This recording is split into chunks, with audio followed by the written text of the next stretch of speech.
Hi, welcome to GRVO TV, G's Reviews, Views and Opinions. I've got a new little box here, which I'm going to do a quick unboxing for you and my first impressions. And that is of the Sony E-mount 50 1.8 OSS. And that's for my Sony NEX. Now, the first interesting point to note on this is that it's an image stabilised lens, but it's a prime, it's a 51.8.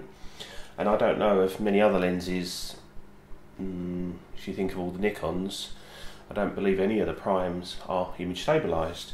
So that is of interest to me. So I'm going to do a quick unboxing. There's pages and bundles of booklets and stuff, and you think, what is all that about for a 51.8 lens? I don't know, prime lens. So anyway, quick unboxing, just get that out of the way. Bosh. Nice bit of bubble wrap. First impressions is it feels fairly weighty. There's obviously a hood on there, on the bayonet, a nice hood, which is good.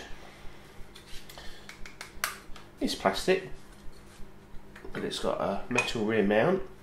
But overall, the quality is nice, very similar to the 55-210. I don't like the silver particularly, but I couldn't find one in black, and this is a second-hand one. It cost me about 130 quid. So yeah, it looks quite nice. Nice big piece of glass. Give it a quick blow. Sony seem to have some very strange sizes for their filters. This is a 49mm. The OS 35, what is it, 16 to 50 lens is something like a 40.5mm, so it's some really weird sizes. So I just buy step up rings to 52mm, which is like a standard, and that's the filter sizes I've got. So the focus ring feels really nice, doesn't make any wobbly sounds like the Sigmas do. So if we just pop that onto the camera.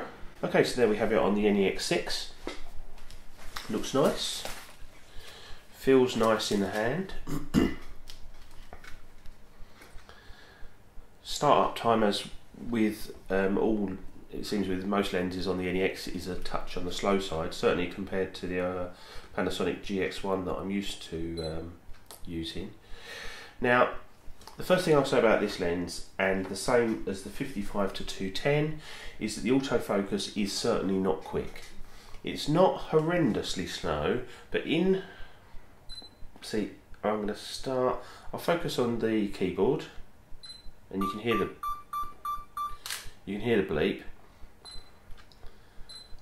So I'm going to focus over there on the window, press in, and it's got it.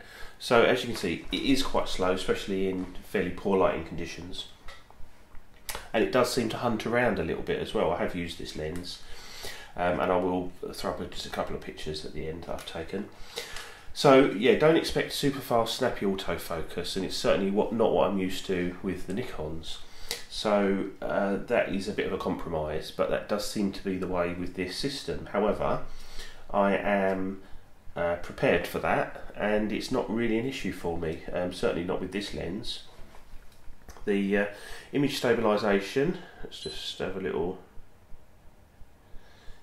yep, seems to work very well, very nice and stable. So first initial impressions are I'm really happy with it. I know I'm going to get great shallow depth of field with this lens at 1.8. The pictures I've seen so far is it's super sharp all the way across the screen, right up to the edges, especially when you stop it down to, I mean, if you go to f4, it's insanely sharp in my opinion, but anything sort of, I mean, even 1.8 is sharp, but it gets sharper as it goes to sort of f4, and then when it gets to like f8 it will tail off again. But overall, I'm really happy with that for what is essentially, you know, just over 100 quid lens. To me, that's an absolute bargain. So far I'm well pleased with it. I will put a couple of pictures up, and then when I've used it some more, I'll do a more in-depth review with more photos. So for now, this is GRVO TV, G's Reviews, Views and Opinions. I'll see you soon. Cheers, bye.